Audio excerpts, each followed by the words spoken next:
there's very specific reasons why Lord Ganesh is prayed to before any other god. It's because it's a nature, very human nature, human characteristic to hero worship, what we call it, to imitate others, to take on qualities of others and incorporate those qualities in our life. If you ask the 75% of 5-year-olds what they want to be when they grow up, they'll all say, I want to be a policeman or a pilot. If you ask 60% of girls, 65% of girls, age 5, what they want to do, they'll all say, I want to be a nurse or a school teacher. The reason is that they all, because of what they see in TV, they imitate those qualities. So hero worship is a very human quality. Hence, what we have in Hinduism, we have different forms of gods. They have different qualities. Out of these, Ganesh, another name for Ganesh, is called Ganapati, which means group leader. And there's two things that stand out about Ganesh. The first is the fact that we pray to him before we pray to any other god. And the second thing is that he's a remover of obstacles. When you pray to Ganesh and you meditate on that form of Ganesh, you notice certain qualities that when you concentrate and meditate on them and incorporate them into your life, you have that effect of becoming this group leader, this great leader. We haven't got an image of Lord Ganesh on us at the moment, but I can explain it. The first quality that you see in Ganesh, what's the most strikeout point from Ganesh that you know? Go on. It's the elephant's head. Elephant's head. The reason for the elephant's head, that signifies intelligence. Elephant is the most intelligent of all the animals in animal kingdom because they've got the most grey matter of all the animals. Zoologists say that if elephants could speak, then elephants will rule the world.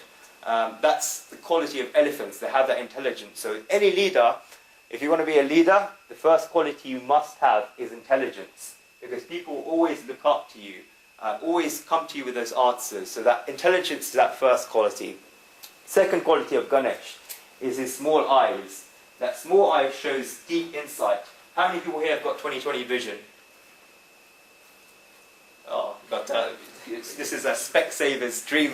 Okay, so I haven't got 20/20 vision. If I wanted to see something far away, I'd have to squint my eyes like this. So another second important quality for a leader must have good insight. He should be able to see what's going to happen in the future. You get good business leaders. For example, a person who owns a newspaper company, he'll be going around on the street and he'll be seeing that a lot of cars on the road. Hence, there's less people on the tube, hence less people reading newspapers. It's up to that business leader to look into the future, to have that insight, to see what's going to happen next. And it's an average leader can adapt with change, but a great leader is able to see into the future, to see what's going to change. It's that second ability. So that small eyes of Ganesh, that's the insight. Number 3, you mentioned you got the ears, the big ears. We have what we call in Gujarati called supra, which is if you're in Gujarat, you have this. They have this plate full of grains, and they separate out the good grains and they separate out the bad grains. And it's the same with a leader. When you're a leader, people from all walks of life will come to you and tell you things. And it's completely up to you to separate those good things and the bad things. And if you're able to process those good things and remove those bad things, then you can become a great leader. A lot of people know Gandhiji had those 3 monkeys. Speak no evil, see no evil, hear no evil. People misinterpret that. Actually, you have to. Sometimes you can't help but see these things. You can't help but hear these things. But it's how you process these things that decides whether you're a good leader, whether you're able to separate those, like for example with the grains. Fourth quality of leader is Ganeshji. He has a big belly, as you all know, full of laddus. That big belly symbolizes database. Database is a place where you store information. Leader needs to be kept abreast from developments. He needs to keep up to date with knowledge, what's going on in the market. He needs to be a leader in his field. He needs to have a good specialized knowledge. And that big belly also signifies stability. A leader must always be stable, no matter what's happening in that team and how much they're falling apart. If the leader's stable and the leader's calm, it's what Kennedy called grace under pressure, which is very important for a leader. An example is given any football fans. 97 season, Newcastle were 13 points ahead at the top. Alex Ferguson made one comment about Kevin Keegan. Kevin Keegan completely lost the plot. his team lost the plot. They've lost the title. It's the same thing. Leader has to be stable. That's the belly. Fifth quality is, we mentioned the trunk. The trunk is a very, very important quality. Man has created machines that can pick up small stem cells and pick up very, very tiny things. They're small machines. But those machines can't pick up big things. You've also got big machines, cranes, that can pick up houses, they can pick up people if they want. They can pick up anything, but they can never pick up that stem cell. It's always one or another. A trunk, on the other hand, elephant's trunk can pick up anything, no matter if it's big or small. Hence, a leader should be able to do any task, whether it's big or small. If you're a leader and you're just delegating all your small tasks to your team and doing all the big tasks yourself, they won't respect you, they get frustrated with you. A leader should be able to do big tasks as well as small tasks. If you may have heard of the company Verizon, the big communications company in America, the CEO of Verizon spent a year sweeping the floor at Verizon. And his boss saw him sweep the floor for 1 year, and he gave him a job.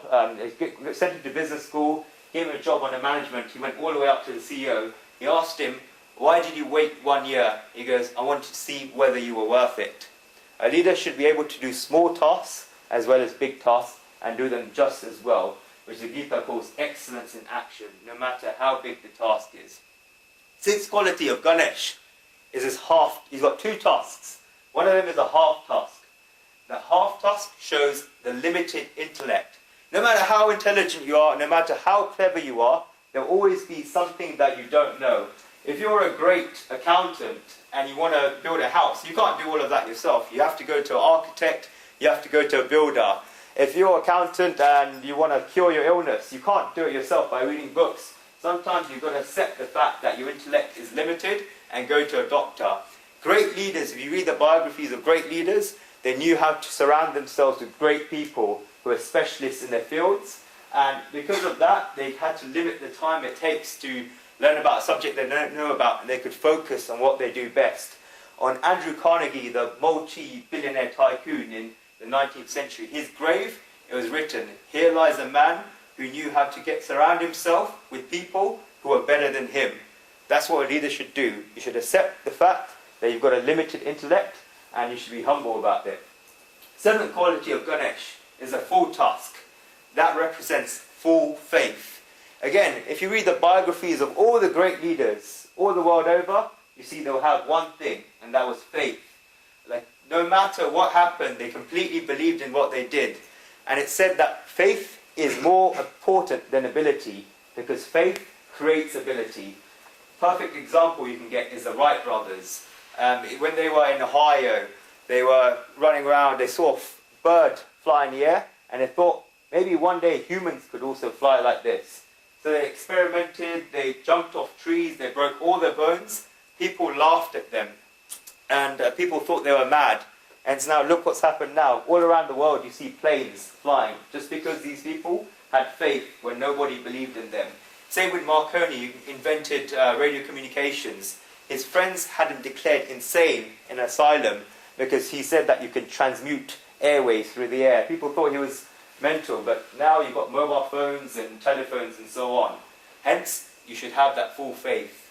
So those are the 7 main leadership qualities of Ganesh that make him that group leader. There's other qualities, the mouse and so on. You can go on for ages, but those are the 7 ones. So when you meditate on that form of Ganesh, you incorporate that quality of the group leader. Hence, we said Om Gan Ganpataya Namah to Ganesh first. I can explain the other prayers as well, but we're going to do that in the 6th chapter because they will come straight into it. I want to start on the main thing, which is the Gita right now.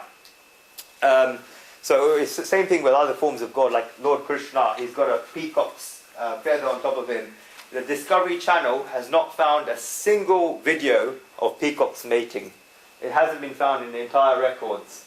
And someone looked at it, they haven't found it. So the peacock, how a female peacock, peahen, gets pregnant is from the tears that she gets after she falls in love with a male peacock. Hence, Shri Krishna is free from lust. And that's the quality of Shri Krishna. All the gods have these qualities. So that's Shri Krishna.